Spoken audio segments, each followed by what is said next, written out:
We're definitely live. You Is the sound check over, Brian?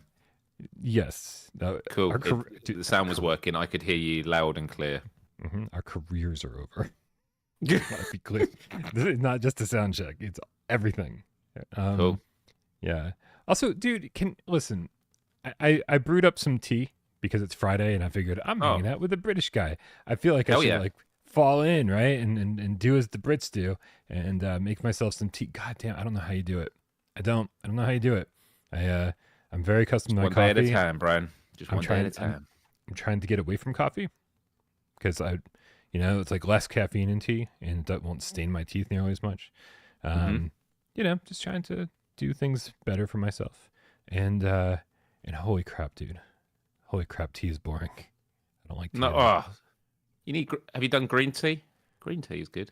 I've done all kinds of teas, man. Like I've worked in restaurants for 3 decades, something like that. And so I've tasted a lot of teas. I don't know, man. I don't think it's doing it for me. Well, the Game Cats need to type in the chat right now what the best tea is, and then we'll copy that list, and then you can work your way through it, and hopefully we'll get somewhere. Yeah. That works, I guess. Cool. I don't know. Man. I'm still like doing work right now. I'm like editing PSVR this week. This week. I guess I should probably shut that down and we can get to work here. All right, man. Well, let's fucking go. You ready to start the show? Let's start the show, Brian. Let's go.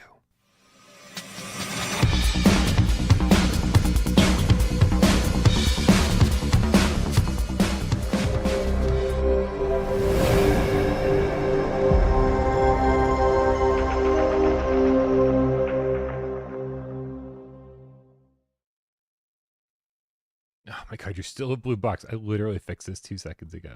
I am a blue box. Yeah. Is that what blue boxes sound like? By the way, Cerebral Frost, the SPVR cat in the chat says boba tea. Now you're talking. Okay. Because boba tea is the shit. Boba tea is like the reason to get out of bed in the morning. Boba tea is awesome.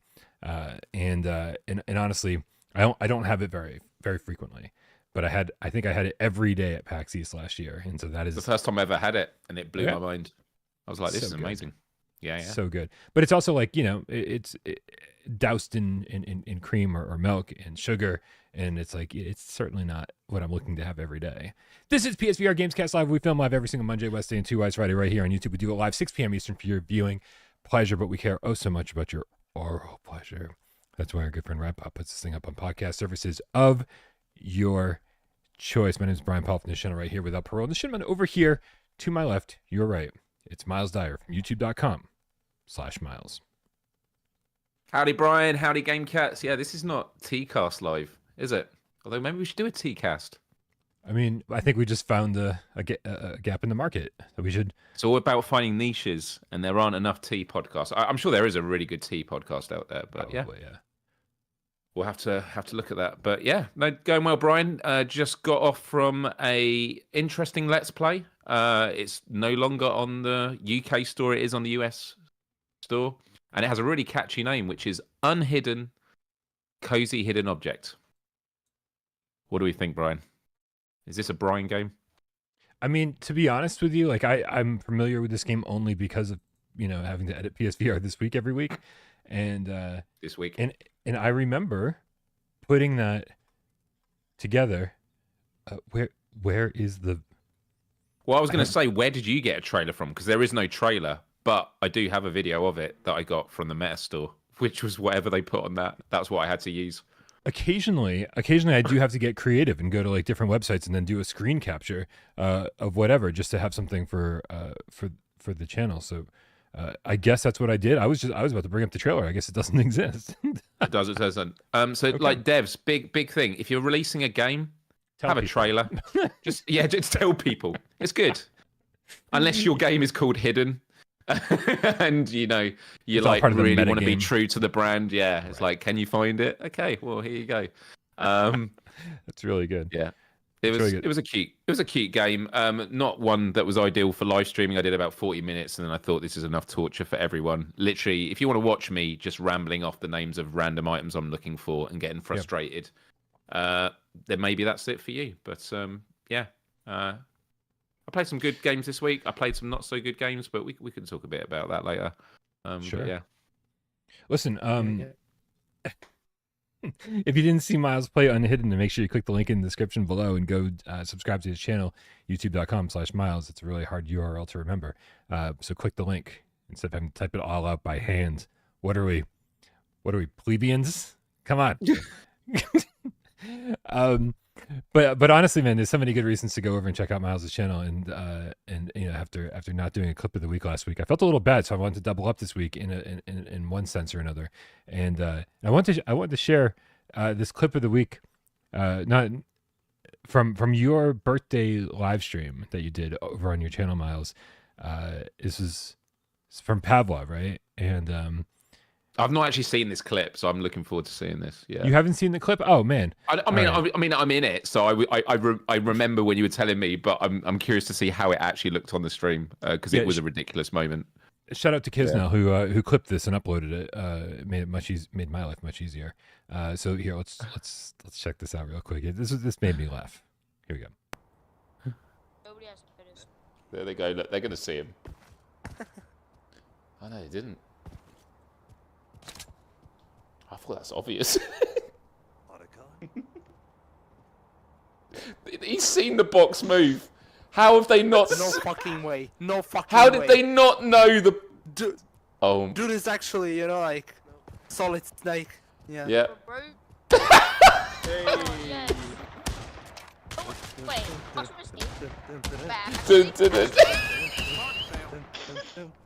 No way. This is amazing.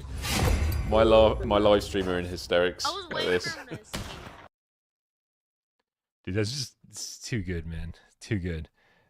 I get such a kick out of Pavlov is great. They've added a new mode this week. This week. I don't know this week, but I don't know what the mode is. But supposedly it's another hilarious one. Like Pavlov's a game they can just keep adding to, but the one thing they need to add is a progression system. I want that. I want Pavlov to have it. Right, and a platinum trophy.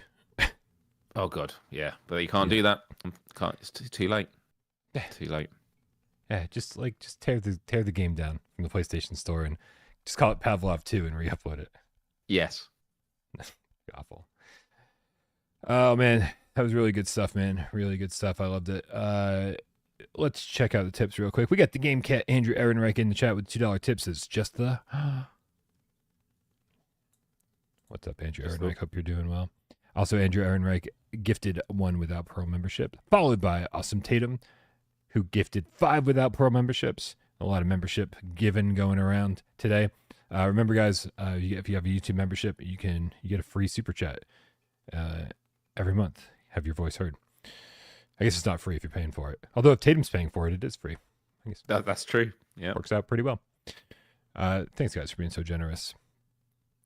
A little housekeeping before we really get the show started here. I just talked to Professor Lilith right before the show, and this Sunday's multiplayer is going to Ragnarok. be not even a chance. It is the best game on PSVR2, Myles. It's Ancient Dungeon.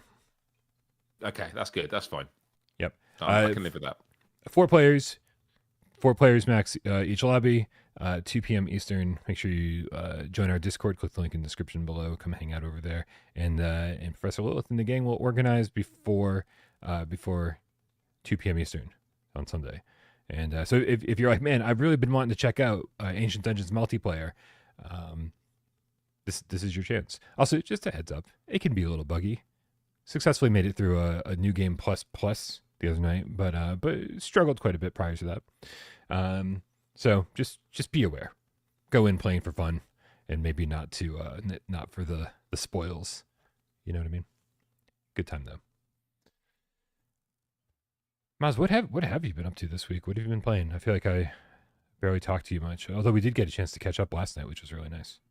Yeah, it was a good catch up.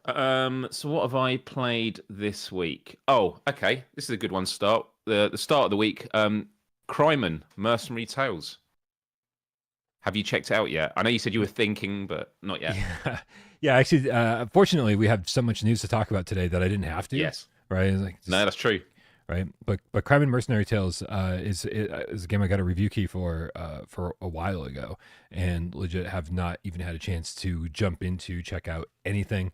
The only thing I know is that it's told from multiple perspectives from different characters, right? Different stories that all. Yeah, there's 8 tales. I played 3 of them, and they were all very different. I mean, the gameplay's the same. You're going around with a sword, but it's funny. It's got an interesting art style. Like, I even recommend having the subtitles on because it's written in a stylized way, and it put a big smile on my face. Like, just gonna be honest, I went into it thinking looks like I think it's going to be a kind of a cheap title, and I was pleasantly surprised. Now, I haven't gone back into it since, and I am going to. If they maintain the variety and the level of quality that I've seen in the storytelling of the first 3 tales for the full 8, then this is going to be an excellent game. But like, so far, I'm having a good time. Some of the fighting mechanics are a bit iffy, but they've got some really interesting things going on. So yeah, it's not like the most amazing game ever, but it's a good time, and yeah, was pleasantly surprised. So it was a good start to the week. It then went downhill, Brian, because I then, and for those that don't know, I am Let's playing every single PSVR2 game. I'm on like 243, 44 now. I'm getting close to the end, but it does mean playing games like Bocce VR Simulator, Brian. And if people want to know what Bocce VR Simulator is like, just watch the first 30 seconds of my Let's Play, because I'm on the main menu and I fall through the floor and have to hard reset the game twice before. And so you have to quickly go into the level before you fall through the floor, because obviously that's what you want in a game when you're trying to look at the options and the main menu, is you want the threat of falling through into oblivion. Right. We judge games based on the resolution of the studio's name. You didn't even get there. Yes, that's absolutely right. I'm not even going to get to the actual Bocce VR playing. It's not even worth talking about, especially when someone told me, oh, aren't the balls in Bocce like red and yellow? Well, in this, they're black and green, and the lawn is green. So they've decided to go for the stealthy approach, I guess. Sure. Quick platinum if you want it, but I feel bad promoting it even for that reason. That's a shame, because I mean, I don't know how much fondness there is for like sports champions back on the PlayStation 3, like a launch, the kind of like the PlayStation moves Wii Sports. But one of the underappreciated gems on that was the Bocce game. Long after everyone had stopped playing move games, like the day after it came out, my dad and we would play that for years. Like, I would go hang out after he retired, and like I'd go like have lunch with him and do my laundry at my parents' house, and we would play Bocce from the Sports Champions, and it was great, so much fun. So I was, not that I was like really hopeful for this, but I was kind of hopeful that this would be at least okay. Yeah, I can't say it's that at all. It would be like a good Bocce game with multiplayer. That'd be awesome. But then it went uphill, and I know that when you were talking about it on the show on Wednesday, because that was the day I was live streaming it as well, you said you haven't been that particularly interested in playing this, and to be honest, I was curious. This totally took me by surprise, and I think it could very well be my new favourite VR rhythm game, and that is Spin Rhythm XD, which is a flat screen game that has a VR port. They've taken a lot of care putting the VR version, because you're not using controllers. You're actually spinning this wheel like with your sense controllers. So you're actually like getting momentum spinning it. And someone in the chat described it really well, because I was like, there's a Thumper vibe to this. And someone described it well, which was, it is Thumper meets Synth Riders. And the game gets really hard. But what I love about it is every time you put the difficulty up, it says, we're going to introduce some new mechanics. Do you want to learn them? So there's a lot of like little things you can do. You can unlock new cosmetics for the board that you're playing on and stuff like that, and the spinning and the pads that come towards you.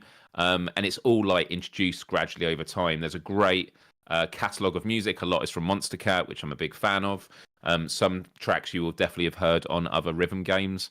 Yeah, honestly, don't sleep on this one. This really impressed me.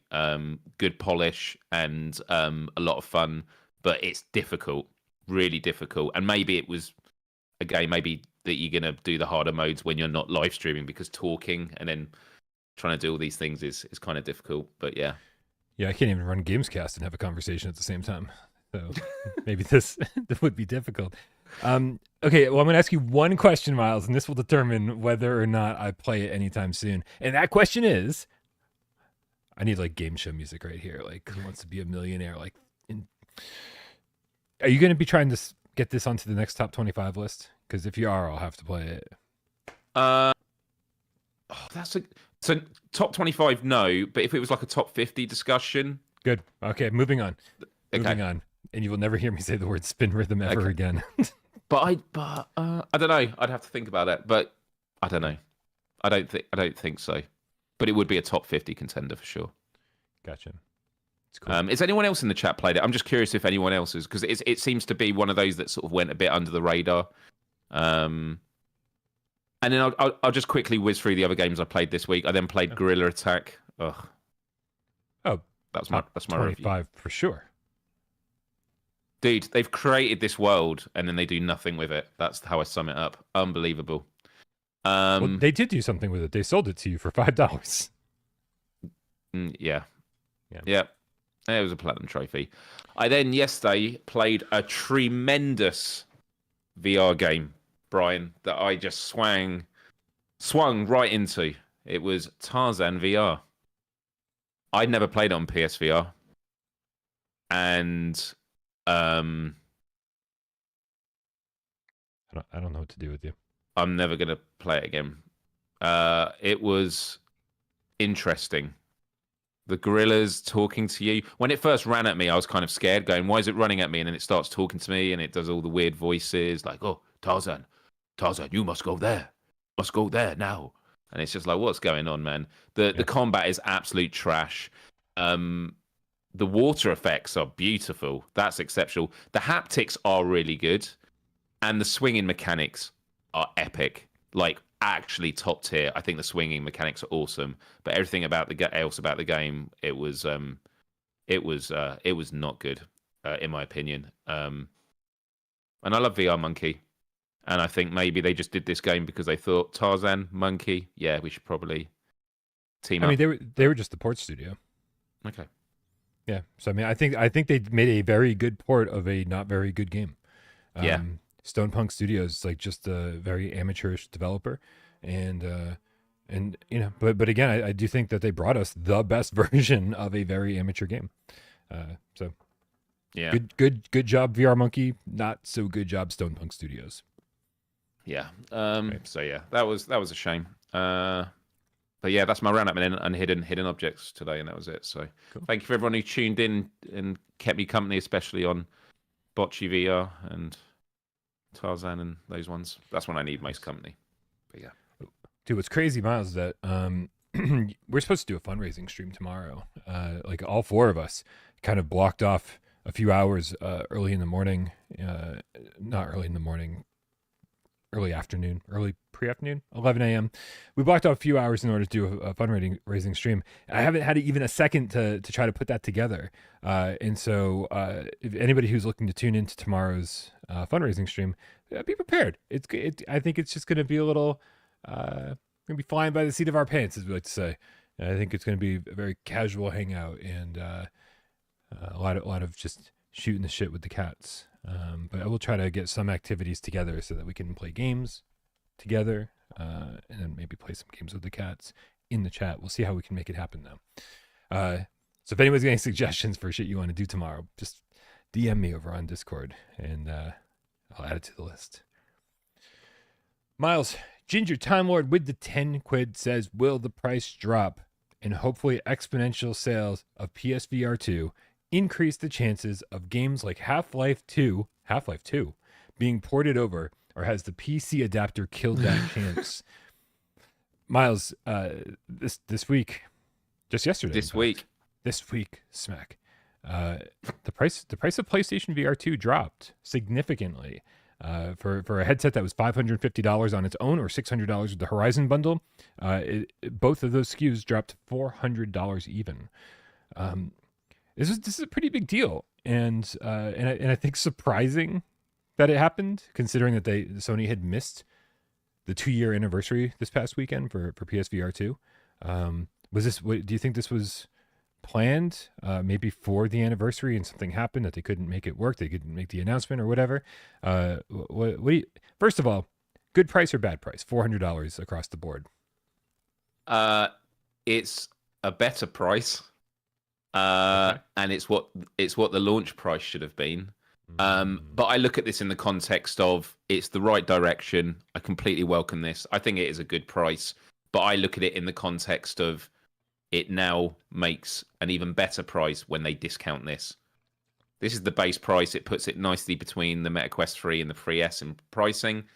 They're going to do sales on this, and I think that's when they could really shift things. So, I welcome it. I think it is a good price. Yeah, I mean, I do agree with you. I think that if this had launched at $400, I think we'd be looking at maybe twice the number of users at this point, right? A lot of people waited for the sales to roll in, but yeah, I definitely think that we could be looking at holiday sales later in the year, or maybe doing the back to school sale again like they did mid-year. And we could be seeing potentially a $300 price tag on this, which would be like the ideal price, right? So I think this was an imperative move. I think it was something that Sony really had to do in order to show that like they care and they aren't just leaving this thing out on the vine to die, right? I think it's easy to say, Sony is just trying to make as much money off every PSVR2 as they possibly can. Right, and that's why they left the price so high for so long, but I think the price drop proves, or at least shows, that they're committed to getting more of these out there into the world. It's a premium product. It's still got a premium price, but VR is a premium product overall. Like, gaming is a luxury. A lot of us don't like to think that, but it really is. It's a luxury product. So actually immersing yourself in those worlds, it's kind of ridiculous actually when you think about how high tech this is and everything it can do. So yeah, I think it's great. I think it means the direction of travel is in the right way. But there will always be people that always say things like, they're clearly not selling enough, that's why they're having to drop the price. No, stuff comes out and then over time they reduce the price. That's how it always works. And if they didn't drop the price, people would be rightfully, in my mind, criticizing it. And in some cases, the price goes up of hardware. We've seen it. I think it's the first generation where console prices have gone up. So at the end of the day, you need to forget about what the optics are. You just got to ask yourself, would you be rather paying what it was before or paying for it now? And do you know people that were on the fence about it? And is this price change going to make them get off that fence and actually invest in it? That latter question is a bit harder to answer, because there will be people, unfortunately, that because it's been this long since the price change, it has allowed there to be this narrative of, well, do we want to drop into it now because are they going to keep supporting it? And in my humble opinion, if they were to stop supporting PSVR2 with new games after the ones we know that are confirmed, Hitman, Wanderer, all these games, yes, it's still worth the price. The catalogue as it currently stands is phenomenal. And we've had an amazing 2 years of games. So I think it doesn't matter. That's like worst case scenario. They stop supporting it. But we know that's not going to happen. They are going to still support it. More games are coming. As things currently stand, you're in for a real treat. Well, I'm preaching to the converted because everyone here has one. It's true. It's true. Just a minor, I don't want to call it a correction, but a tweak to one of the things you said. I do think they dropped the price because it's not selling. Like, not selling the numbers that they would have liked, right? There is an element of that. If it had continued to sell gangbusters for at 550 and 600, they absolutely would keep selling it. But we've heard reports of like them slowing down production because they they've got a warehouse full of these things, and it's like, at a certain point you have to say, okay, well, we've we've done this as long as we could for this price point. Now it's time to do what we can to, you know, sell more of these headsets. I think if it was selling like crazy and it was, you know, as Shuhei sort of alluded to, you know, it not being the PlayStation 2 of VR that they were really hoping it would be, you know, if they had sold 10 million of these at $600, I think they'd been like, this is working really well for us. Of course. Right? But that's different from them dropping the price because it's failing. It's just that they watch the trajectory and they're like, okay, now's the time to do it. They hang on for as long as they can. They're a corporation. Yeah. Anyone saying that this is a clear sign that they're giving up on VR and they're just trying to get rid of their stock, like, just clearly hasn't been paying attention, right? It's that's the most negative perception of this, and proof, Myles, that there for some gamers out there, Sony can do no right. Right? No. If they kept the price up, that would have been a bad sign. If they had dropped the price, that would have been a bad sign. There are people who like look for any reason to complain, as we talked about recently, and it's just been really interesting to. I've certainly seen people make those comments. Fortunately, they've been pretty few and far between. I think most people understand what this is, and most people understand that this is a really good thing for VR, a really good thing for PSVR2 specifically, but for VR as a whole, right? Because when a developer makes a game for Steam, Quest, and PlayStation VR2, they want to sell as many copies of that as they can, right? If there were twice as many PSVR2 headsets out there, we could be seeing, you know, different messages coming from Fast Travel Games and Toast Interactive, who both didn't have very good years despite putting out very good games. So, you know, this is something the industry needs. We need more people to buy the headset, and the only way that's going to happen is if the price goes down. Simple. There's two things I want to add to this conversation that I thought was interesting with it. One was, and this has been a big discussion point since it. I'm just going to acknowledge it because I know there'll be people in the chat saying it. It's been a big discussion point around it. Yes, it is ridiculous. You still can't buy the controllers separate 2 years on. That is absolutely wild. So just want to acknowledge it. We're all on the same page there. It is a joke. You should be able to buy the controllers separately. But the second part of it is, and I'll answer the first part of this, which is you can get the Horizon Call of the Mountain bundle for the exact same price. So why would you get one box when you can get the Horizon bundle for the exact same price? The quick answer is because they are basically artificially making the bundle look like the better deal. Like, oh my God, you know, you can get this for the same price. Well, this is clearly a no-brainer. I should go for that instead. But I think the more interesting question is, what is the plan? Are they doing the Horizon bundle to clear it out, and then they're going to do? Brian and I were talking about it the other day, and Brian was suggesting, like, are they getting ready to do a new bundle? But I've even heard other people saying maybe the Horizon bundle is actually what's going to become the default. They're clearing out the one that doesn't come with games. And to be honest, these could go hand in hand. The fact that, like, the default is just going to be a bundled thing, which is what happened when I bought my PSVR. It came with PlayStation Worlds and I'm going to say Switchback and Resident Evil 7. So it was Resident Evil 7. It came with PlayStation Worlds, and I swear there was one other game it came with, but I can't remember. Was it Astrobot?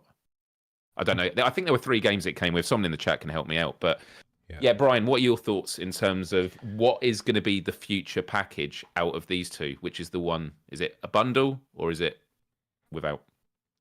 Yeah, I mean, I definitely feel like Horizon Call of the Mountain got a pretty bad rap right out of the gate. Right? People are like, oh, there's people really kind of hate on it, and a lot of people who haven't played it hate on it, and so it doesn't have the greatest reputation. So that's 2 years of bundling this headset you're trying to sell with a game that doesn't have a great reputation despite being part of the Horizon franchise. I don't think that's a very good packing game, right? If that's, even though I think it is a good packing game, I don't think it's the proper packing game anymore. So, you know, we've got a lot of games coming up. We got like Wanderer, Fragments of Fate. We've got Hitman coming up. There's all of these different games that would make more sense depending on the different developers' relationships with Sony or how good some of these games turn out to be. If Hitman World of Assassination ends up being like the definitive version of the Hitman trilogy and it's playable in VR, like how crazy would that be to be like, hey, once we sell out these Horizon called Mountain Bundles. This is going to be the new packing game. And then it's like, man, we've got 3 AAA titles that are boxed in with our headset. And not only that, but it's not an offshoot of the Hitman series. It is the Hitman series now playable in first-person VR with all of the, and being the best version out there. Fuck the Quest version, fuck the PSVR1 version, fuck the Steam version. This is just like the definitive version, and it's all of the things that people have been asking for. It might be the ultimate bundle to sell to gamers. So I think if even if it's not Hitman, you can see my line of thinking here, and I do think that it's like, okay, time to get Horizon out of here and time to bring something else in to convince gamers to pick up the bundle. So I think that's what it is. But I also think you're right that it's it seems like such a better deal because you can buy this or this plus this for the same price. It's like perfect. It's a win-win situation for everybody. They're clearing out the stock so they can get a new game in there, and people are getting it cheaper than it's ever been, $200 cheaper. And it's honestly a smart marketing move because they know people will notice it, and then they'll tell their friends, "Oh, you're thinking of getting one? Just in case you're thinking of getting a PSVR2, don't get this one because this bundle is available." Happen on Twitter, like they know what they're doing. This is smart marketing. So it's really, really good. The Hitman trilogy is the definitive edition is a really good shout because I was going to ask like what should be the game. I think it was Dan in the chat was saying that Iron Man was the bundled game. That was later on. It wasn't the bundle I got, but that ended up being a really strong bundle, didn't it? Like Iron Man, I think that was like the one they did until the end of the PSVR cycle. Like, yeah, that was such a strong packing game. Despite all of that game's faults, you get in there and you pull the triggers and you lift off as Iron Man. You're like, this is VR. This is amazing. Like, this is what I want VR to be. Yep, absolutely. They should definitely do. Everyone's talking about like Resident Evil being bundled in. They should definitely do the PSVR2 like Nightmares bundle. It's like Madison, Resident Evil Village, just like, right. And it Reports comes with of heart attacks worldwide. Yeah, brown pants included. Yeah, it'd be wicked. Nice. We didn't actually answer Ginger Time Ward's question. He did follow it up with another 10 quid and said, "Oops, meant to say Half-Life Alyx, not Half-Life 2." But still, if sales of PSVR 2 do increase more, it would be nice to see other games like F1 from EA too. Thanks. So yeah, getting back to his actual original question that kicked off this conversation. Does it decrease the chance? I think. Listen, PlayStation VR 2 has never been in a better place than it is right now. Right? Sorry, sirens on my end. Not only are the people that have been holding off on buying it gonna buy it, the people that are waiting for even a bigger sale will have their chance later in the year to buy it. I think we could easily double our numbers in 2025 alone, right? I think we could get to about 4 million in 2025 because everything's kind of lining up. The people who were really wanting to use this on their PC now have the PC adapter. Right? So like there's just going to be a lot more PSVR 2 headsets out there. And the narrative that like PSVR 2, which has no games, which has always been a lie, that's fading. You can't say that anymore. There's tons of great games and the best versions of them, right? We've never been in a better spot. So I think it's just going to sell more and more headsets. And I think, Sony or whoever it is that has to make the deal with Valve in order to get Half-Life Alyx over to PSVR 2, again, the more people that you have interested in that game, the easier it's going to be to make those kind of deals and to have those kind of conversations. So has it killed the chance? I don't think so. I think if anything, it's increased the chance. Sony, if they wanted to, well, Sony would have done it already if they could. I think that's the answer when it comes to Half-Life Alyx. Because that's also the same with the Bloodborne conversation. Why aren't they getting Bloodborne 60 FPS? I mean, Bloodborne VR should be the next version of Bloodborne that gets released. That would be amazing. That would definitely get some people over. I think I saw Astrobot mentioned in the chat, and it just got me thinking, dude, I actually think this would be a good move. If they brought Astrobot Rescue Mission with some like additional content to PSVR 2, and that was the bundle.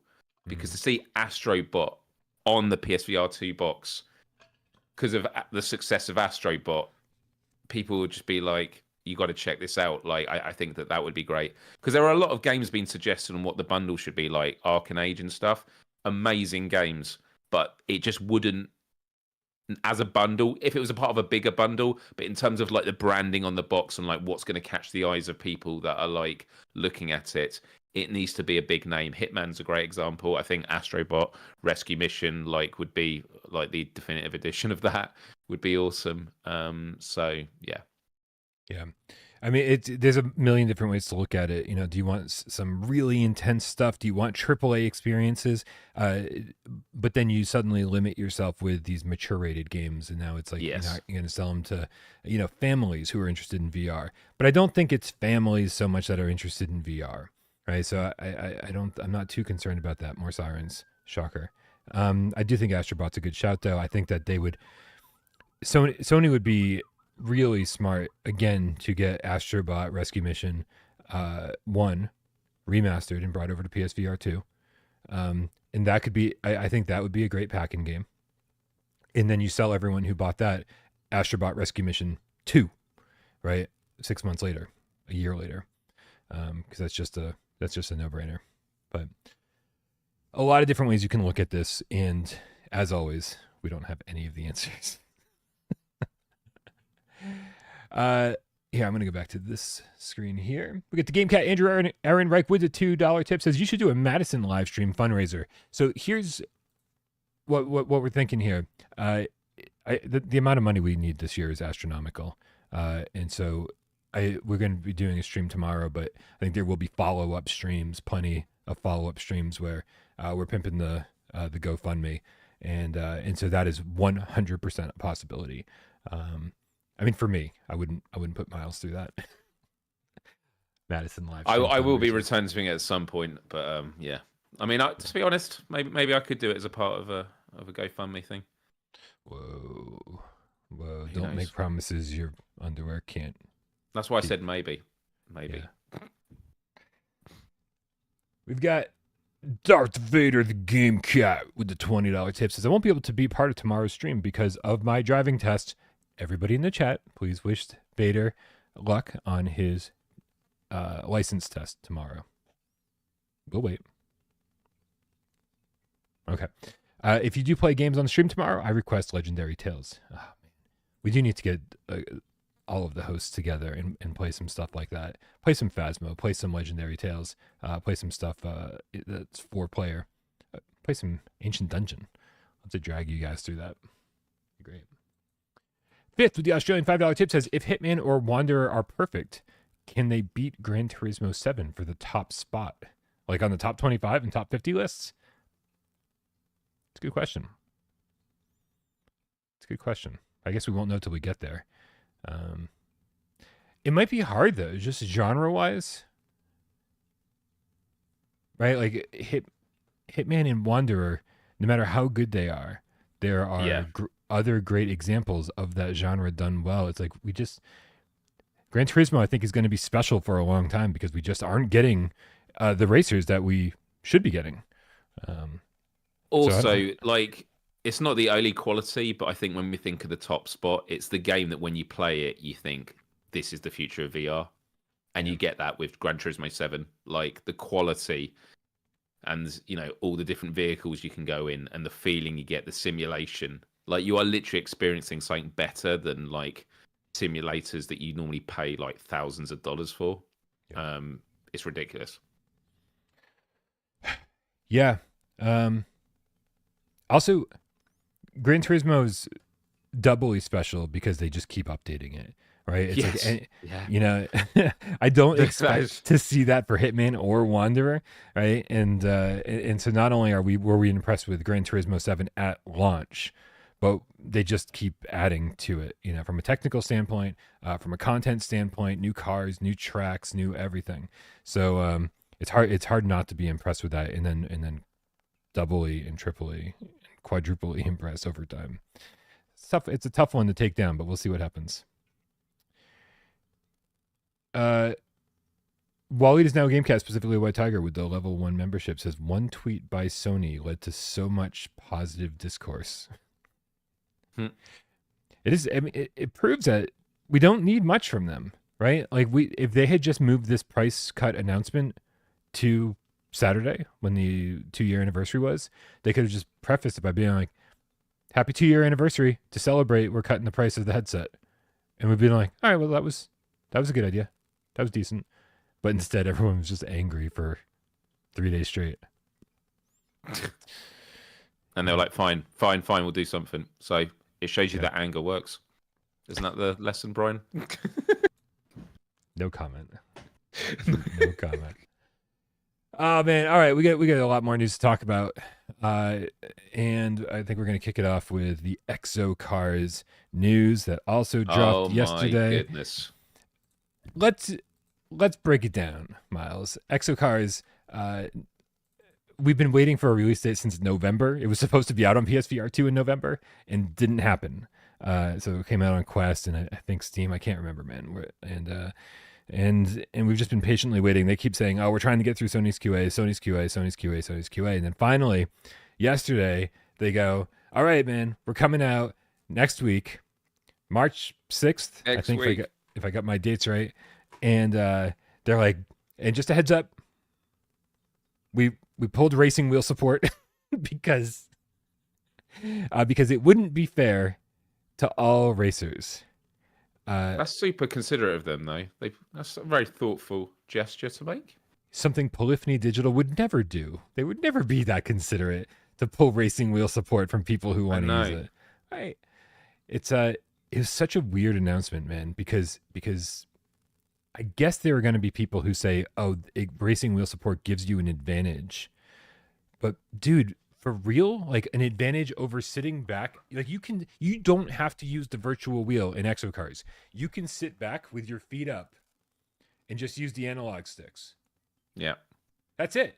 Just use the analog sticks, right? You're telling me that's not an advantage over people who have their hands out and are actively racing and arms are getting tired and steering wheel is an advantage. Like, it is an advantage because you have more control. But despite that, this is ridiculous. I am not playing EXOcars to become an esports pro. Well, I don't know. I'm only speaking for myself. What about you, Brian? Are you going for esports?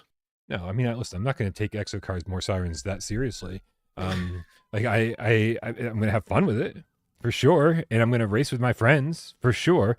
But I'm not going to be like, "Oh, you got an extra, you beat me by 1/10 of a second," right? Because you were using a racing rig and I wasn't. It's like, what? Are you kidding me? Like, I don't think the times are going to be that close. And, I take Gran Turismo. I understand when people take that very, very seriously. But guess what? Gran Turismo doesn't separate people who are using the Sense controller or the Dual Sense versus racing wheel support. And if Gran Turismo, who does have an esports presence, right? Of course they do. If they're not limiting that, then who the fuck is EXOcars or Zocus or Joyway to say who this is fuck so important? Do they think they are? Who the fuck are you? Like, it's just absolutely ridiculous. Right? It's like, if Gran Turismo is not doing it, then what are you guys doing?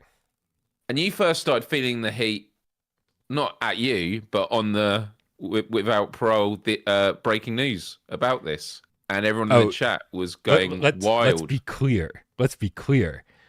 I started the heat because the second I got that PR announcement in my email, I immediately emailed them back and said, "This is the worst decision you could possibly make. Most of the people I know who are buying this are buying it because they have a racing rig or a wheel and are so excited to use that wheel for something else in VR because we only have Gran Turismo and Galaxy Kart," right? Not very excited, Brian, but really excited.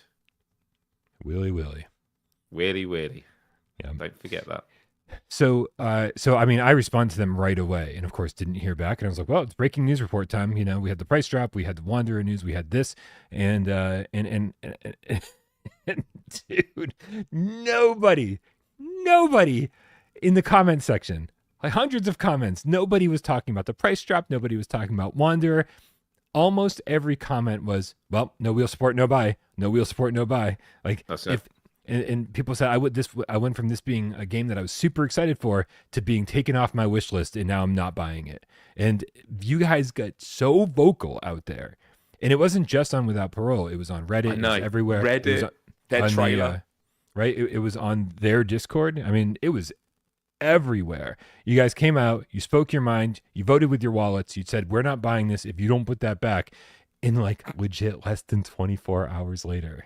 Like it was last night, right? They made the announcement yesterday morning, and by last night, like 12 hours after the fact, they were like, okay, so we're real sorry. We're sorry. We're sorry. We totally, we hear you, and we're putting it back in. It doesn't seem like it's going to be there for launch, Myles, which means it wasn't there and they stripped it out, right? And then they just have to put it back now. Clearly, it wasn't at some point weeks or months ago. They have decided this was going to be a thing, and because it doesn't look like it's going to be ready for launch. They just had to put the brakes on everything, didn't they? And steer it in the right direction, I found, Brian, with this. It was just so important. This is great. Like, this is amazing to see. I just found it hilarious. And when we were talking about this earlier, I was saying this makes me reminisce about the Sonic the Hedgehog movie. Everyone remembers the first trailer for the first Sonic the Hedgehog movie where Sonic the Rat appeared on camera and everyone was like, WTF is that? What is that? And there was so much outrage that the director was like, okay, we're delaying the movie. We're going to get this right. And I think they spent millions. And it got so much goodwill after so much backlash and anger that it actually helped the first Sonic the Hedgehog movie become a success because they were like, they're hearing it. Everyone's in the chat going, those teeth. Yeah, it was terrible. And then there's all the conspiracy theories. Even today, people saying, was that intentional? Did they intentionally F up Sonic the Hedgehog so people would talk about it? No. Anyone that's worked in industries know you don't make a gamble like that for millions of dollars. Just completely plummeting something like that. That is not intentional. And I kind of feel like that's what's going to happen with EXOcars. If they are seriously going to add it back in, it's going to get more people talking. And again, I don't think they've done that intentionally. I think it was a massive fuck up on their part. But you got to criticize people when they get it wrong. But then you've got to give them credit when they make it right. They could easily have put their, no, well, sorry, this is what we've said. No, they've come out straight away and gone, all right. I mean, they didn't say we hear you, or did they say we hear you? They did. Did they word it like that? Yes, they did. So they acknowledged it, and they're going to put it right. So I think they will be rewarded for that, and I think that's right. Well, yeah. So the problem is that, you know, like all I can do to the breaking news video is pin a comment and say, hey, update on this. And and the number of people who watched the breaking news report last night or today and left a comment without seeing the pin comment, thinking that, hey, this story is over, that there's no wheel support, end of story, was astronomical. So this could still bite them in the ass, right? Because the people who are like, oh, I heard this has no wheel support, and will think that for the next year, just because that's why I headlined GAMESCAST with that today instead of the price drop or instead of anything else. Instead of Arcanage sells big, I decided to go with, we got wheel support back, you know, because I feel like, you know, we want to make sure that people know that the decision has been changed, but it's not going to reach everybody. Not as many people watch GAMESCAST as, you know, watch breaking news reports. It's just. But to be fair, dude, the new trending topic on the PSVR Reddit is this: EXOcars will get wheel support confirmed by Without Parole on the latest breaking news update. So, like, your pinned post has actually now trended on Reddit. So it shows you that it is making waves there. So good work. Okay. Yep. So that's good. Listen, it's still. I saw Tatum in the chat saying, "Still fuck this game. It's not. it's still not a very good game. I'm still not buying it. Poor decisions. Not a great game. It's $20, and I'm just going to be happy to race. I actually do have a review key, and I'll be playing it over the weekend for review. And so I'll be getting a good idea of what this is all about.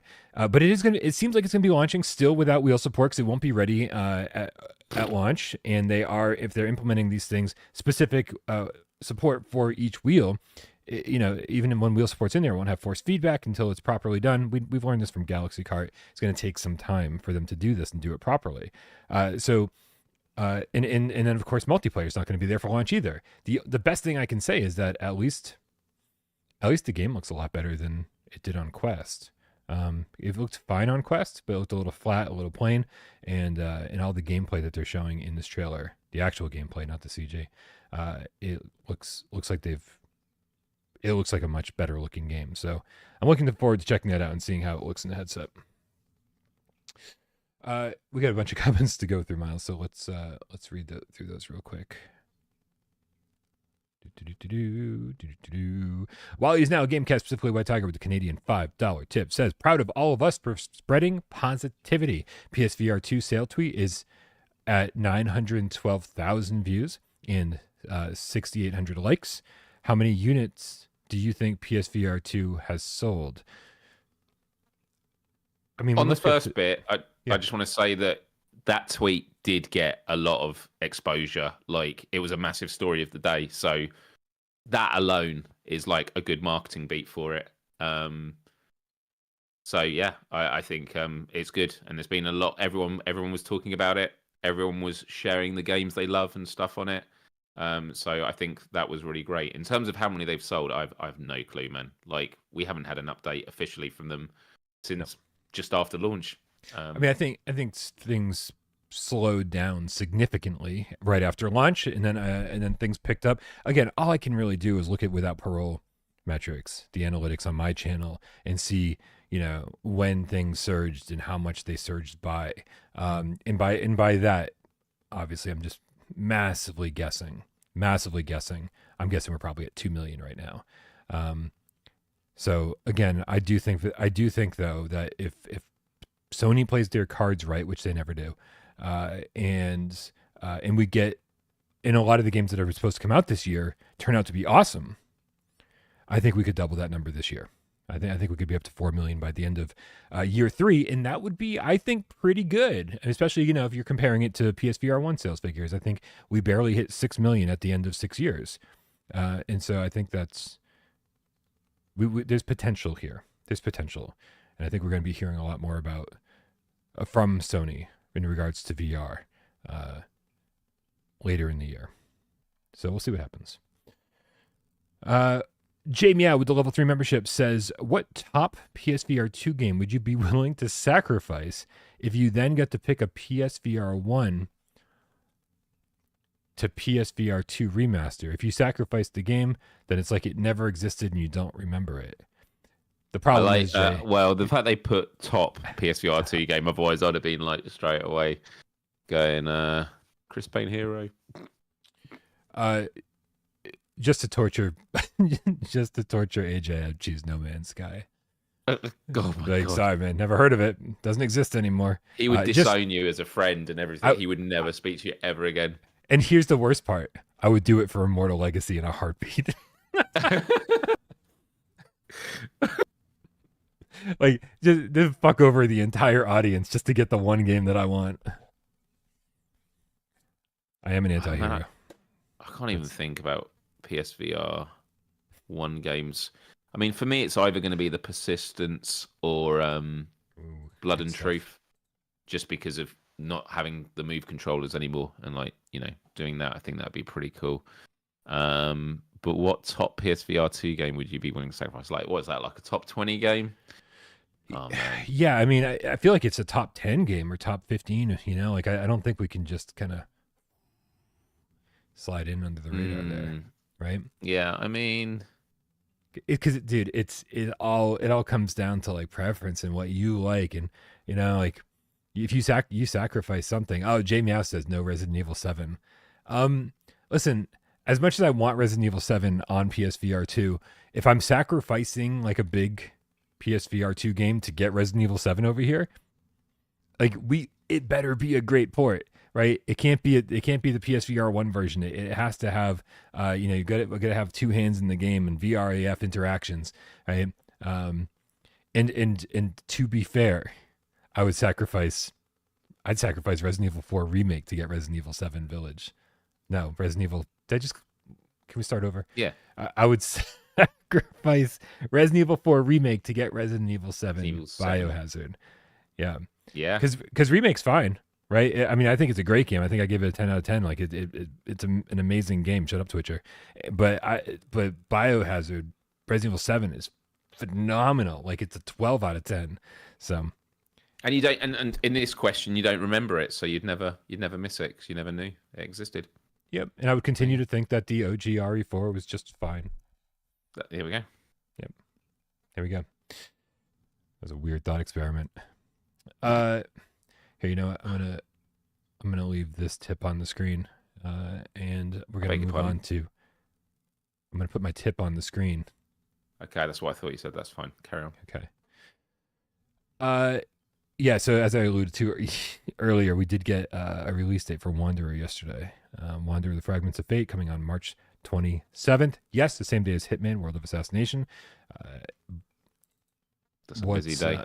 It's going to be a busy day, man. Except, as a lot of people have pointed out, they've already bought Hitman, right? And so it's like it's just a $10 upgrade fee to get the PSVR2 version. So I don't think it's going to be like, oh, people have to choose. They don't have to break the bank. You know what I mean? It's like I think a lot of people are going to be picking up both. What do you think, sorry, man? Someone's just said something. Sorry, I know we're on the next topic. Someone's just said, Jan, for the last question, gave a really good switch.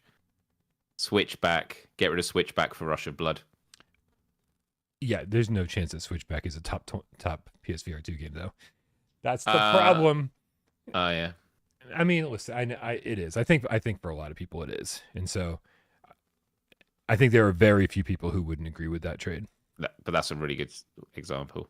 It was the fact that even the Switchback team openly said on Twitter in response to people, we'd love to bring Rush of Blood over. Our Sony. Yeah, I mean, it is Sony's IP. They can't just bring an Until Dawn game over on their own. Myles, are you excited about Wanderer: Fragments of Fate coming to PSVR 2 less than a month from now? I'm pretty exhausted because it's been a long time coming for Wanderer. No, I am. I would say that I'm mentally excited, but emotionally not. As in, like, I don't feel like ecstatic and giddy about it. Like when it comes, I'll play it. But I've been super looking forward to this for a very, very long time because it was an excellent on PSVR, and it's going to be exceptional on PSVR 2 if it was exactly the same game that we've played. However, we know it's not exactly the same game. The question is, how much of an expansion is it? And I know this is going to be a big part of our conversation now, but yeah, I'm really hyped to see what they've done with it. And I have a feeling that in the first hour, it's going to become pretty clear how much scope has gone into this compared to the first game. Myles, I kind of floated a theory. I forget when it was. It was definitely like within the last few weeks on GAMESCAST. And I was like, they have spent, by the time this game comes out, it will have been 3 years adding and remaking elements of a game that came out 3 years ago. Like they've spent, they spent like a year longer on remaking this game than most studios have making a game from scratch. Exactly. Right? This seems like something they could have done in 6 months or a year. But the fact that they spent 3 years on it just makes me think how much love and care went into it, especially considering how much love and care went into the original. Like, I don't think they're going to half-ass this, right? I think their entire studio is banking on this being a major, major success. And so, but the theory I was kind of floating was, you know, we bring up Half-Life Alyx a lot, or actually you guys bring up Half-Life Alyx a lot, and we have to respond to it very frequently. But the theory that I was floating was like, what if this becomes the new standard, right? Because we know that Wanderer was already an amazing puzzle game with great looking environments and good voice acting, lots of great NPC interactions, and just like, I mean, it was a solid game overall already, but it wasn't like this high octane, you know, shooter or anything like that. The action and the shooting stuff was, you know, kind of few and far between. But they've shown off a lot of clips, and a lot of the clips have shown more action and more weapons. And then yesterday, I found out that there'll be 14 weapons in the game. 14. There's no way there was 14 weapons in the original Wanderer. This is by far a massive improvement as far as weapons go. And then Mighty Eyes sent over, I'm going to bring this up here, like a bonus minute worth of footage that we hadn't seen anywhere else. So here's what they sent over. And it's a lot of action. It's a lot of shooting. And I was like, so how much shooting is this? Is this kind of now like a puzzle game or a first-person shooter that also kind of kicks ass in the puzzle department? Like, what exactly are we looking at? Did they change enough of this game, Myles, where it almost becomes a new genre, or defies the original genre that it was categorized into? Yeah, that's what I'm curious about. Yeah, I think this is exactly it. They've had all this time to build on a game that already existed, and is, some people think that it's going to be tinkered around the edges and that. I think it potentially could be a complete reimagining where every area is expanded upon across multiple genres. When you're on the moon, not going to spoil too much, but like when you've seen it on the promos for those that haven't played it, that you're on the moon at some point. That could be a massive area compared to what it was last time, because of the technology we're dealing with now. When you have weapons, it's not just like an enemy here and there. It's a full-fledged area because, again, the technology allows you to have bigger areas to traverse around. Like, it could really become a massive, expansive version. I mean, even the traversal that you see in the original trailers where you fall in and the alligators are in the water, that whole traversal section could be a much bigger area as well of climbing up and stuff. So even if every area is just like expanded by like 5-10% on the grand scale of the entire game, that could make a massive difference. It will just make the game feel bigger. And so I'm very careful because development takes a lot of time, and just like there are a lot of other ways that you can give polish, like the way that you can wipe away the mirrors and see yourself in it, like things like that. The quality of life improvements for higher graphics, higher fidelity, smoother frame rate, haptics, everything. There's a lot of development that goes into it in all sorts of ways. So I guess when it goes back to the first question of like how excited I am, I'm just cautious because I think this potentially could just be a massive overhaul that will blow our fucking minds. Yeah. But I would be happy if it is the same game we've played before. Obviously, I'm not expecting that. It's somewhere in the middle, and I'm curious to see where the needle drops. Yep. Along with confirming that there's going to be 14 weapons and adaptive trigger support for all 14 of those weapons, we also found out that there'd be real-time lighting, headset haptics. It's going to be running at 90 native. They're looking into pro support, but that'll be like a post-launch thing, which is, as far as I'm concerned, totally fine, especially if they've got the game looking great to begin with on all platforms. That's the important thing, more important, I think, than pro support, is making sure that people who have the OG don't feel like they need to go buy a pro. I think that's more important than pro support.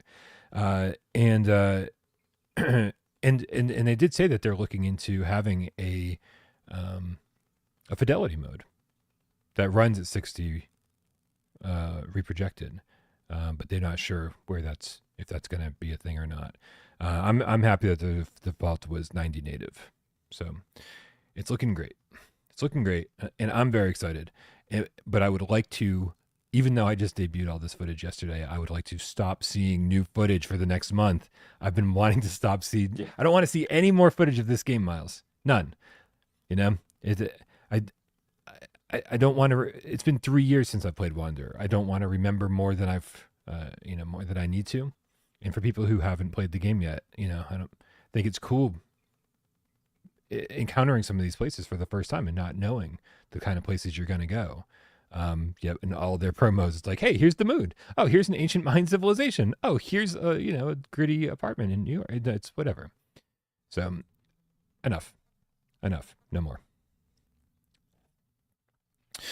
Fluke, the Swedish game cat with the 100 Sekiro, says, put hundreds of hours in No Man's Sky and Gran Turismo 7, but lately, Puzzling Places has taken over my life. A masterpiece. I am always sad that no one else wants to put it in the top 25. It is an exceptional VR game. But yeah.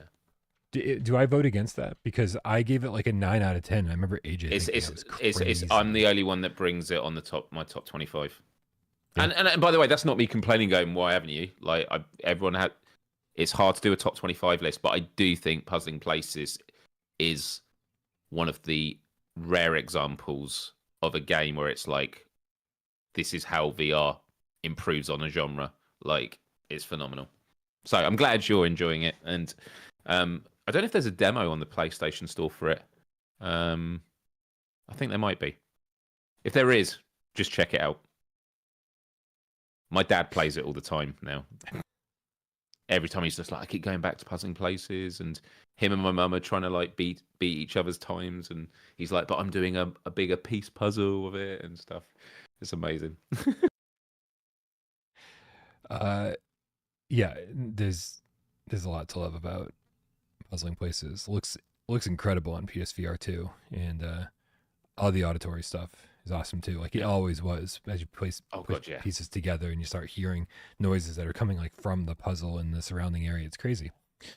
Really good stuff. JPEG JW with the $5 tip says, awesome job. Huge kudos to this channel and everyone in our community for pushing so hard for EXOcars to get racing rig support restored. Congrats, everybody. Congrats. Right. Good stuff. Ben Schroeder Xavier in the chat said, yeah, there is a demo for Puzzling Places. So yeah, everyone. And actually, I think it's on the PlayStation Plus collection. I'm not sure on that, but definitely a demo. If you have a PSVR2 headset and you've never played Puzzling Places, play the demo and see how you get on. And let me know. Unless you don't like it, then let Brian know. Oh, they've already let me know. All of them, many times over. Right. Yeah. If you got to complain about PSVR2, I've probably heard it 100 times.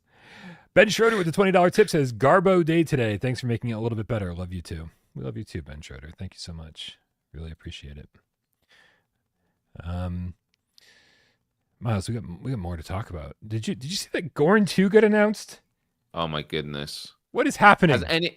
Has anyone in the chat played Gorn recently? Because I thought I was losing my mind. When I Let's Played it on PSVR 2, the sound was gone. Like, there's no atmosphere. It's really weird. It feels like you're in a weird fever dream. I'm not talking about the core gameplay. I know that's weird as fuck.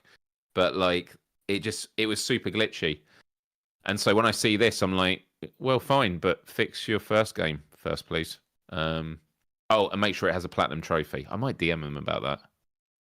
I can't believe Gorn didn't have a platinum trophy. I can't believe I don't have this thing downloaded.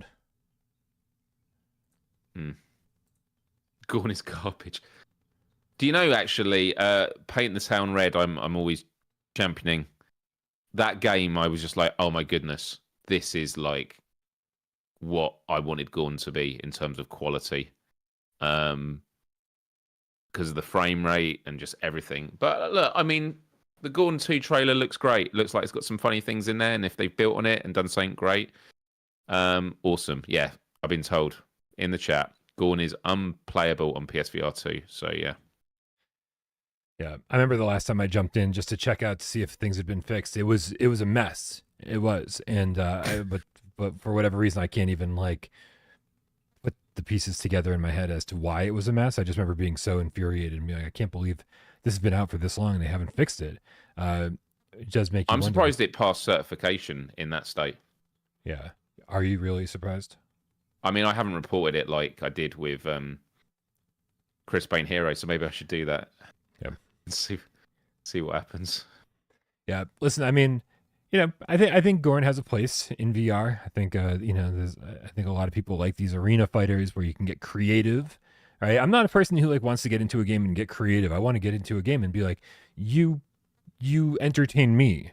I'm not here to entertain myself. I don't want to like be like, okay, well, let me see all the cool things I can do and experiment with and blah, blah, blah. Nope, that's your job. My job is to play the game and be entertained by what you've created, not create the entertainment for myself. So I've never quite understood these games the way that the hardcore fans do. Yeah, because they just love the mods and fucking around and looking at all the cool ways they can kill things. But there is charm here, right? I think that they have these big rubbery enemies that you just like grab with your hands and like stretch in like a Stretch Armstrong, but then rip the head off, and it's just over the top gore. There's an appeal here that like I actually see more appeal for this than like say Swordsman or something, right? Because it is so over the top and so ridiculous that I appreciate this kind of stuff a little bit more than Swordsman. But yeah, like I'm just curious to see what they're gonna do with this that like they couldn't have just done with like DLC. I'm sure maybe it's stuff they could have done with DLC, but it's time to sell you another game, right? You can't give people free shit forever. GameCat goofing in virtual unreality said, Myles, Barbaria is a better version of Gorn for me. That's a great point. Paint the Town Red, the arena mode, and Barbaria. Oh my god, Barbaria. Those are two games that I would like. And again, we've not played Gorn 2 yet, so it might be amazing. So I'm being honest. Like, although I'm really disgusted with the state of Gorn 2 might be an excellent game. So we'll have to wait and see. But Barbaria, if you've not played Barbaria yet, oh my goodness. Just the feeling of the combat, like throwing axes and like grabbing them. You feel like a machine, and it's hilarious, gory, and it's got some interesting gameplay mechanics. And Paint the Town Red is the same. Paint the Town Red is one of the most buttery smooth frame rates I've ever experienced with that much carnage. And a good friend of mine who gets motion sick with a lot of stuff, he's running around in Paint the Town Red, jumping, kicking. The frame rate's so good that he doesn't feel motion sickness. Like, if you have a game with really smooth frame rate, motion sickness is often eradicated. But yeah. Excellent. Listen, I'm excited for the people who are excited for this. That's what I'll say. Yeah. And I'm sure it'll sell well. I'm sure it'll sit on top of the sales charts for a long, long time, just like Gorn did. So that's always good for the industry, and good for people who like it. And it also rhymes with corn, as in. You know that one? Yeah, I do. Yeah, because I wasn't going to do it anymore. No, yeah, I only had one Corn album. Follow the Leader, I think, with the Todd McFarlane cover, right? That's the one. Yeah, that was good. That was good. I don't tell anyone, Myles. I'm sure we're safe here, but I also got into Limp Bizkit for that year as well, and I love the feed. If only we could fly. Yeah, let's not go further with that though. Take you to the Matthews Bridge. Yep. Listen, college was an interesting time, is all I'll say. I was on a lot of drugs. I take no responsibility for the things I've done. But Korn, yeah, Follow the Leader was a good album, Shades. I agree. I don't think I can say the same for Limp Bizkit. I don't know, man. I'd have to go back and listen. I don't know. I don't know if I would do that though. What are we doing? Oh my god. All right, man. I think we gotta do a little bit of a 4-minute challenge. Are you ready to take the challenge, Myles? Yeah. Cool. I mean, I'm mentally prepared. I'm not ready in the sense that I'm going to win it, but I have Game Cats here to help me out. So for sure, I've got a fighting chance. Yeah, this is true. You guys know how this works. We've got 4 minutes. I've got a PSVR1 or PSVR2 game in my head, and you guys have 4 minutes. An infinite number of yes or no questions to figure out what game that is. Make sure you help Myles out in the chat. Suggest good games that it might be, and ask good questions for him to use. Let's do this. Here is the timer. On your mark. Get Des. Go. Did we talk about it on the show today? No, we didn't. Is it a PSVR2 game? No, it is not. Is it on PSVR? Yes. Of course it is. But where else would it it not be? It has to be one of the other two. Yeah, okay. Moving on. There might be a secret headset by PlayStation that you're not telling us about. Is it on other platforms? Yeah. The PSVR 2S. Yeah. You know what? I think it is, but now that you've asked, I'm like, I don't fucking know. I'm gonna look it up. Go ahead, keep asking. Well, while you look it up, is it multiplayer? No. Does it have wheel support? No, it is on other platforms. Should it have wheel support? No. Okay. Is it a horror game? No. Does it have aim support? No. I love all these. Is it really Gorny? It's not on PSVR2.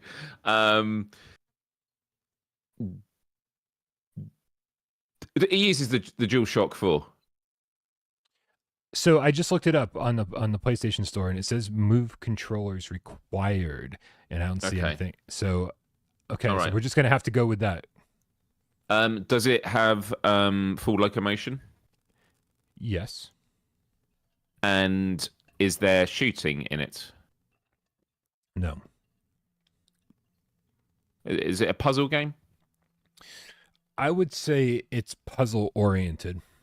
Is it a walking simulator? You could make the argument, but I would no. If you hadn't asked, that would not be a category. Is it a heavy? Has it got a heavy, deep narrative to it? No. Okay. That certainly has a narrative. Yes, but it's not a big part of it, right? Not a major part, no. Okay. And are there vehicles in it at any point? Not to my recollection, no. Is there a flat version of the game? No. Would I like it? Probably to an extent. Would you like it, or do you like it? To an extent. It was good. It should have been so much better, is what I'll say about it. Man. Are you indoors for the majority of it? No, almost You're never. outdoors. But when you're outdoors, you're on land. Mostly, yeah. Okay, mostly, yeah. Top 25 contender? I'm going to guess it never made a top 25 list. Are there animals in it? I think, yeah, there's got to be. I guess. Yeah. And is it based on a hot climate? No. Okay. I mean, there might be hot areas. But it's not like a desert. There may be a desert, but like Okay, that's there might not. be a desert. Yeah, that's not the whole game. Is there melee combat in this? No. Do you have inventory in it? Yes. Now, is the inventory en masse? And what I mean by that, like, you can hold a lot of items as opposed to, like, just a couple, like, holstered?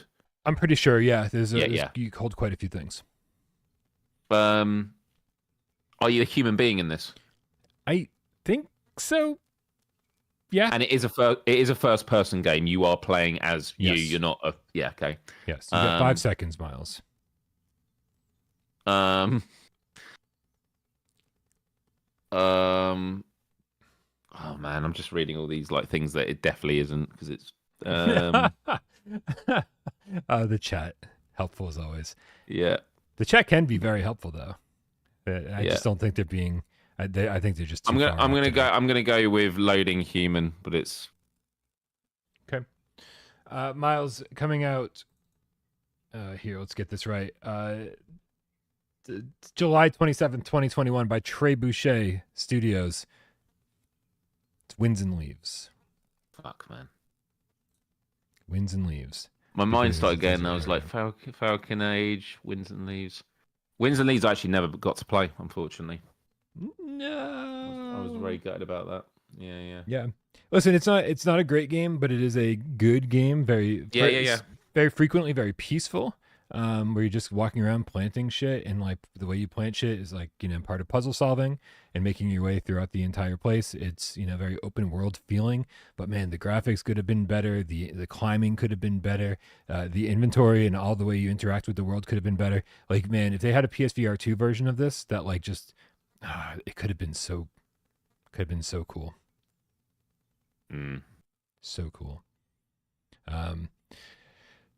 But yeah, Trey Boucher is still around and kicking. They made the Prison Boss Prohibition, which we should be hearing more news about on the upcoming VR game showcase. And so they are still making games. There is always a possibility we could see a PSVR2 version of this. Anything's possible. but highly unlikely. Possible. Looper the Underground Gamecast says second time it's been picked. First was January 17th, 2022. I picked it. AJ guessed it on the 20th question. Sirens on my end. That's crazy. In my head, I had just picked this game like in the last 3 months. So very, very cool that wasn't the case. Stephen Cardwell with the $10 tip says going on vacation to the beach in the morning for a few days. We'll be listening tomorrow while I'm driving, going into No Man's Sky after the, sorry, if you're driving, Stephen, those sirens are on my end. I apologize. Going into No Man's Sky after the show to get closer to finishing an expedition for once. Oh man. Well, hopefully this makes for good driving banter. That's what we strive for. Just to keep you going. Oh man. Man, we covered a lot of ground. We did in the show. We should quit while we're ahead. Yeah, I know. There is one thing I want to say, just because here it is. I've actually been quite active on X this week, especially with all the the news and stuff. And there's been just a lot of positivity I've seen from the Game Cat community. But there was one bit where a couple of Game Cats had mentioned because of the deals that you covered with Wes on Wednesday. Yeah. And obviously Trombone Champ Unflattened was on there.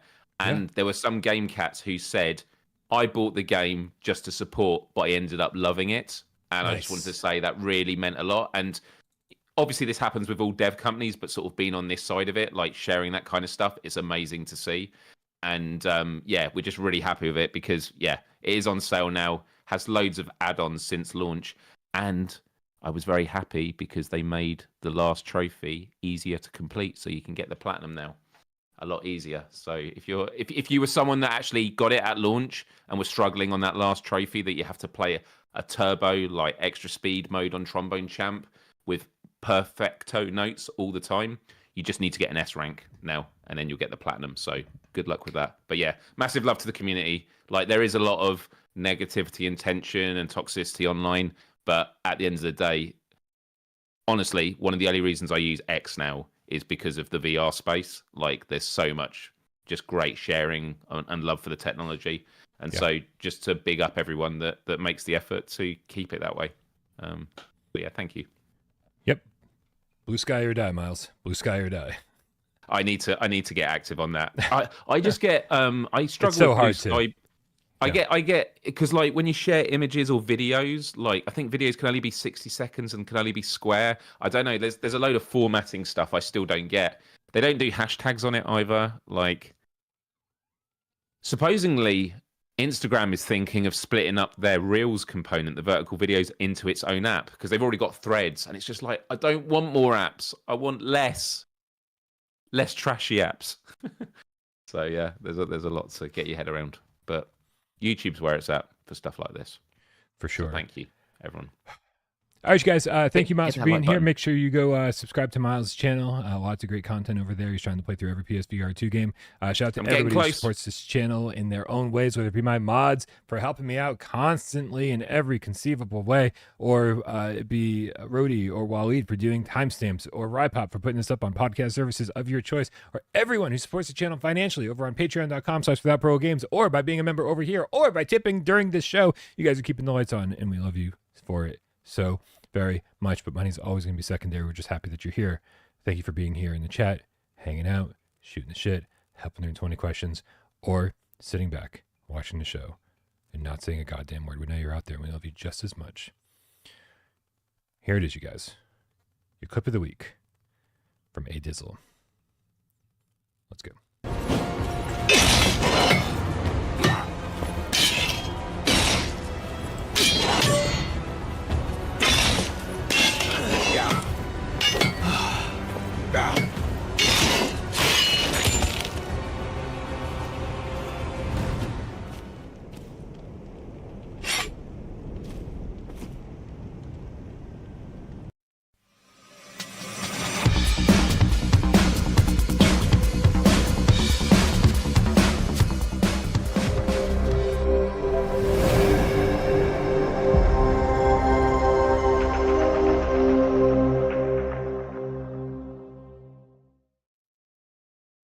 Myles, the caption for that clip of the week was, I think he was just happy to see me. Was it? Do you think it's terminal? Let's hope so. In that condition, do you think What you a way can to recover go. from that condition? I hope not. That's how I want. You wouldn't want to walk around with that. I wouldn't be walking around. Say that. Chilling on the beach in the chat said, would you rather have Skyrim or Resident Evil 7 on PSVR 2? You have to choose, Miles, but choose wisely. Wait, what was the question?